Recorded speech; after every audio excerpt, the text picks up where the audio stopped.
Hello guys, welcome to our YouTube channel. तो आज का आपका पहला सवाल है, ग्लोबल वार्मिंग के प्रभावों के संबंध में निम्नलिखित कथनों पर विचार कीजिए। पहला, ग्लोबल वार्मिंग से मौसम के पूर्वानुमान में कमी आती है, जिससे प्रति सेल्सियस वृद्धि पर पूर्वानुमान की सटीकता लगभग एक दिन कम हो जाती है। दूसरा, तापमान वृद्धि के कारण क्षोभमंडल में वायुमंडलीय भंवरों का निर्माण बढ़ जाता है, जो जलवायु प्रतिरूप को प्रभावित करते हैं। उपयुक्त कथनों में से कौन सा सही है? ऑप्शन ए केवल एक, ऑप्शन दो केवल दो, ऑप्शन तीन एक और दो दोनों, ऑप्शन चार इनमें से कोई नहीं।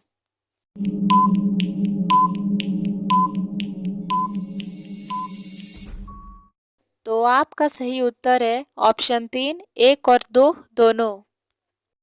आइए इसकी व्याख्या करते हैं। ग्लोबल वार्मिंग से तात्पर्य मानवीय गतिविधियों, मुख्य रूप से कार्बन डाइऑक्साइड CO2 और मीथेन CH4 जैसी ग्रीन हाउस गैसों GHG के उत्सर्जन के कारण पृथ्वी की सतह के औसत तापमान में दीर्घकालिक वृद्धि से है। ग्लोबल वार्मिंग से मौसम का पूर्वानुमान में कमी आती है, जिससे प्रति सेल्सियस वृद्धि पर पूर्वानुमान की सटीकता लगभग एक दिन कम हो जाती है। अतः कथन एक सही है।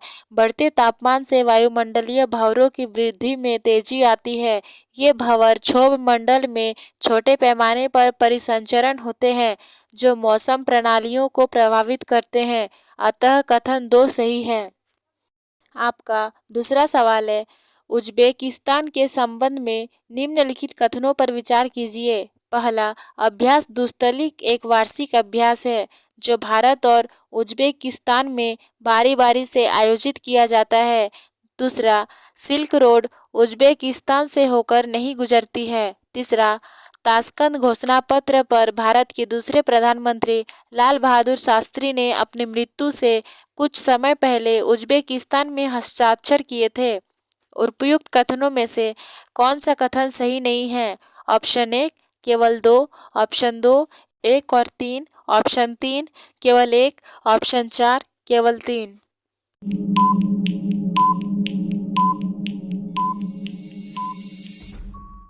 आपका सही उत्तर है ऑप्शन एक केवल दो।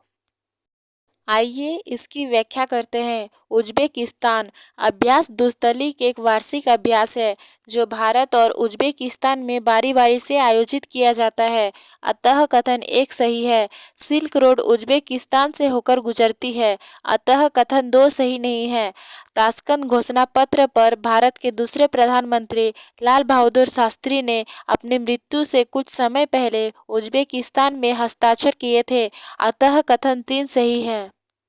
आपका तीसरा सवाल है, महात्मा गांधी के संबंध में निम्नलिखित कथनों पर विचार कीजिए। पहला, महात्मा गांधी ने पहली बार वर्ष 1918 में चंपारण सत्याग्रह के दौरान भूख हड़ताल की थी। दूसरा, गांधी जी की ट्रस्टीशिप की अवधारणा धन के समान वितरण और गरीबी उन्मूलन के संदर्भ में थी। उपयुक्त कथनों में से कौन सा सही है? ऑप्शन एक केवल एक, ऑप्शन दो केवल दो, ऑप्शन तीन एक और दो दोनों, ऑप्शन चार इनमें से कोई नहीं।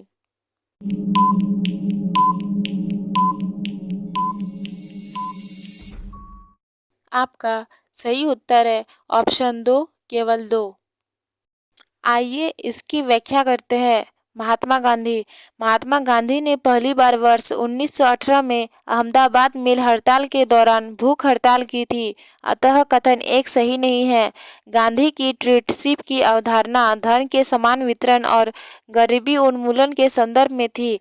उनका मानना था कि समाज का प्रत्येक सदस्य सभी के सामूहिक प्रयासों से उत्पन्न धन का ट्रस्टी है। अतः कथन दो सही है। आपका चौथा सवाल है, सर्वोच्च न्यायालय और उच्च न्यायालय के न्यायाधीशों के संबंध में निम्नलिखित कथनों पर विचार कीजिए। पहला, सर्वोच्च न्यायालय के न्यायाधीशों की नियुक्ति संविधान के अनुच्छेद 124(2) के तहत राष्ट्रपति द्वारा की जाती है। दूसरा, सर्वोच्च न्यायालय के न्यायाधीशों के वेतन, पेंशन और भत्ते तथा उच्च न्यायालय न्यायाधीश की पेंशन भारत की संचित निधि पर भारित होती है। उपयुक्त कथनों में से कौन सा कथन सही नहीं है? ऑप्शन एक केवल एक, ऑप्शन दो केवल दो, ऑप्शन तीन एक और दो दोनों, ऑप्शन चार इनमें से कोई नहीं।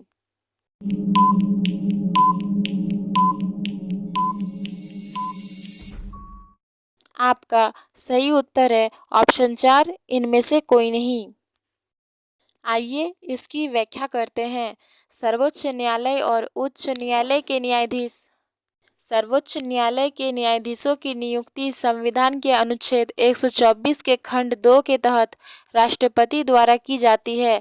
राष्ट्रपति सूचित नियुक्तियां करने के लिए सर्वोच्च न्यायालय और उच्च न्यायालयों के न्यायाधीशों से परामर्श करता है। अतः कथन एक सही है। सर्वोच्च न्यायालय के न्यायाधीशों के वेतन, पेंशन और भत्ते तथा उच्च न्यायालय के न्यायाधीश की पेंशन भारत की संचित निधि पर भारित होती है। अतः कथन 2 सही है। आपका पांचवा सवाल है, रेबीज के संबंध में निम्नलिखित कथनों पर विचार करें। पहला, रेबीज संक्रमित जानवरों जैसे कुत्ते, बिल्ली या बंदरों की लार में मौजूद डीएनए वायरस के कारण होता है। दूसरा, रेबीज का एक व्यक्ति से दूसरे व्यक्ति में संचरण पशुओं से संचरण की तुलना में अधिक सामान्य है। उपयुक्त कथनों में से कौन सा सही है? ऑप्शन 1 केवल 1, ऑप्शन 2 केवल 2, ऑप्शन 3 1 और 2 दोनों, ऑप्शन 4 इनमें से कोई नहीं।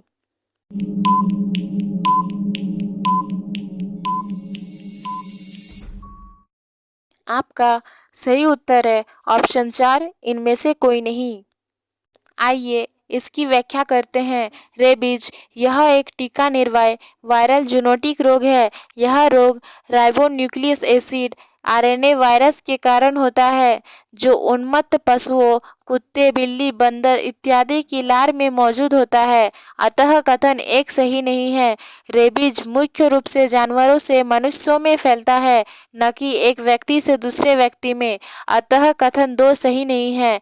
विश्व में रेबीज से होने वाली मृत्यु में से 36% भारत में होती है, जिससे प्रतिवर्ष 18,000 से 20,000 लोगों की मृत्यु होती है, जिनमें से 30 से 60% मामले 15 वर्ष से कम आयु के बच्चों के हैं।